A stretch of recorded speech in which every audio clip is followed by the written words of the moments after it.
Sot, selamat bersuah kembali. Bagaimana kabar kalian, Sot? Ya, semoga kita semua selalu dalam lindungan Tuhan. Oh ya, bagi kalian yang baru hadir, selamat datang di keluarga QC. Ada seorang pria tampan, bisu dan tuli yang sedang kabur ke dalam hutan karena suatu masalah. Pria tersebut bernama Maseto dan cukup kasihan karena sama sekali tidak mempunyai tempat tinggal. Setelah berkelana di dalam hutan, kebetulan ia bertemu dengan seorang laki-laki, lalu ia dibawa ke suatu tempat untuk tinggal di sana. Ternyata setiap perempuan yang tinggal di tempat tersebut ingin sekali ditanami jagung dan sangat haus dengan sentuhan lelaki. Ya, seperti yang terjadi pada film The Little Horse yang disutradarai oleh Jeff Baena dan telah rilis pada tahun 2017. Oke, so tanpa kesana kemari, langsung saja kita mengencangkan. Jangan dulu ke channel selebriti. Sot, dipencet dulu dong tombolnya. Intro.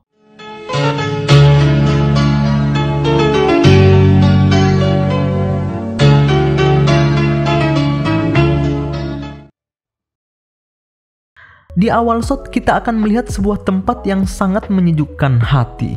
Lalu melihat seorang suster yang bernama Fernanda terlihat dari luar gerbang menggandeng keledai.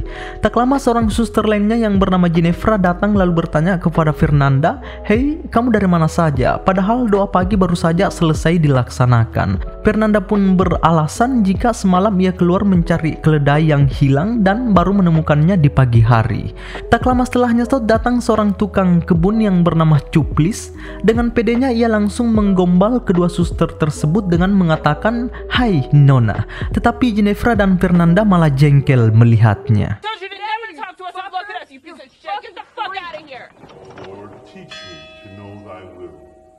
Setelah bel berbunyi, seorang lelaki tua yang bernama Thomas sedang memimpin doa siang bersama para suster di tempat tersebut. Setelahnya shot kita akan melihat suster cantik yang bernama Alexandra sedang galau karena dari awal ia merasa tidak nyaman berada di tempat ini. Apalagi ia tidak pernah melihat laki-laki lain selain Pak Thomas dan Cuplis. Tak lama ayahnya tiba-tiba datang menjenguknya, perasaannya pun sedikit lega. Di sini shot Alexandra ingin sekali pulang bersama ayahnya ke rumah, tetapi sang ayah menyuruhnya untuk tetap tinggal di tempat tersebut.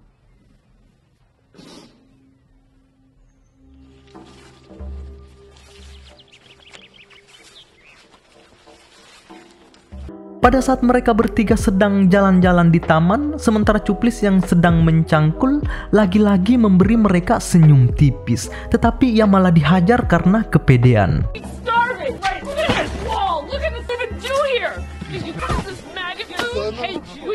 Mampus lu Cuplis. Setelahnya Nisot, Pak Thomas ingin ke kota guna untuk menjual kain hasil rajutan para susternya, tetapi pada saat ia segera naik ke keledainya, Cuplis tiba-tiba datang mengadu jika dirinya baru saja habis dianiaya oleh para suster.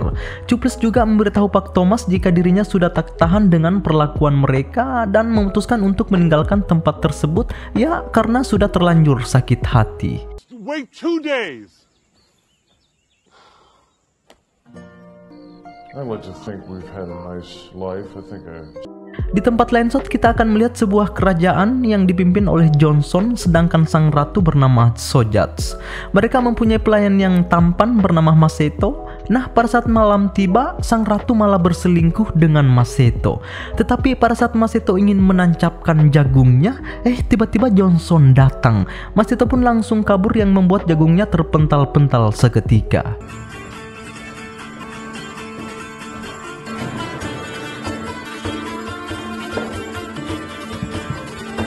Lalu ia bergegas dan pura-pura tidur di ruangan.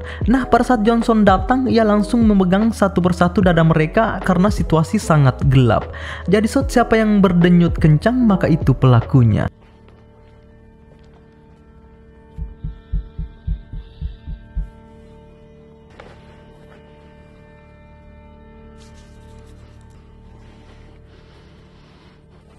Johnson pun menggunting rambut Maseto sebagai penanda karena jantungnya berdebar kencang dan akan memberinya hukuman di pagi hari. Tetapi pada saat Johnson keluar, Maseto mempunyai ide yang cukup cerdas, di mana ia menggunting satu persatu rambut teman-temannya guna untuk mengecoh kecurigaan Johnson. Kini pagi sudah tiba, mereka semua pun sudah bangun dan heran melihat rambutnya yang sudah terpotong. Tak lama Johnson datang untuk menghukum yang ia curigai semalam. Tetapi ia malah kebingungan karena rambut mereka sudah pada terpotong. Lalu akhirnya Maseto selamat. Nah, pada saat Maseto sedang membawa kayu bakar, tiba-tiba sang ratu menariknya karena kebelet ingin ditanami jagung. Tetapi ternyata Johnson melihatnya dari atas istana. Ia pun langsung memerintahkan prajuritnya untuk segera menangkap Maseto.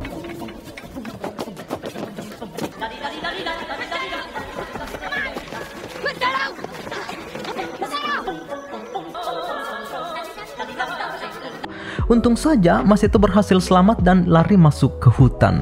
Di sini Maseto tengah melihat Pak Thomas yang sedang tertimpa musibah sebab kain yang ingin dijualnya hanyut. Dengan peri kemanusiaan, Maseto pun langsung membantunya. Pak Thomas pun sangat berterima kasih. Lalu bertanya kepada Maseto, "Hai pemuda, sebenarnya kamu tinggal di mana?" Maseto pun menjawab jika dirinya sama sekali tidak mempunyai tempat tinggal. Dengan belas kasih pula, Pak Thomas seketika mengajak Maseto untuk tinggal di tempatnya. Lost everything. I'm sorry, Father. Nah, pada saat sampai, Pak Thomas langsung memperkenalkan Maseto kepada Bunda Maria. Di sisi lain nih Pak Thomas juga menyuruh Maseto untuk berpura-pura bisu dan tuli agar supaya para suster di tempat ini tidak mengganggunya karena mereka mempunyai rasa emosi yang tinggi. Selain itu, Maseto juga menggantikan posisi Cuplis, yaitu menjadi tukang kebun. Nah, pada saat Fernanda dan Alexandra tengah bersih-bersih, ia tiba-tiba terkejut melihat pria asing yang sedang membersihkan dinding. Maseto pun langsung memberikan senyum manis kepada mereka, tetapi Fernanda malah emosi, bahkan ia ingin membacot kepala Maseto menggunakan kapak. Dan entah kenapa Alexandra sama sekali tidak emosi di sini. Bahkan dirinya juga menyuruh Fernanda untuk meredam emosinya. Tak lama Bunda Maria datang lalu memberitahu mereka jika pria itu adalah pria bisu dan tuli bernama Maseto. Ia juga menggantikan Cuplis sebagai tukang kebun di tempat ini.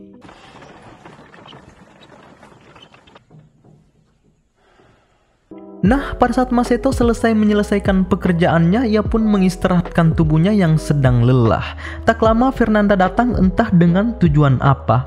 Ternyata ia ingin meminta bantuan kepada Maseto untuk memperbaiki alat rajutnya yang sedang rusak. Lalu mereka berdua saling tatap menatap. Malam harinya, Pak Thomas dan Maseto tengah ngopi bareng. Lalu Maseto memberitahu Pak Thomas jika dirinya merasa nyaman tinggal di tempat ini. Di sisi lain ternyata para suster sedang asik meminum anggur.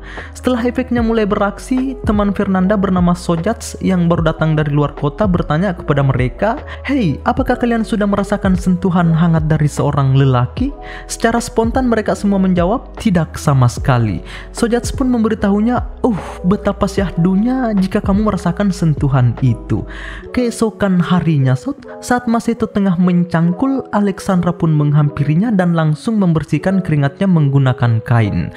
Ternyata Alexandra mulai naksir dengannya, dan entah kenapa Alexandra tiba-tiba merasa gerah berada di samping Maseto. So warm. Oh, that's better. Ternyata ia ingin ditanami jagung oleh Maseto. Tetapi pada saat Maseto segera menancapkan jagungnya, tiba-tiba saja bel panggilan berbunyi. Dan hal itu membuat mereka sangat jengkel.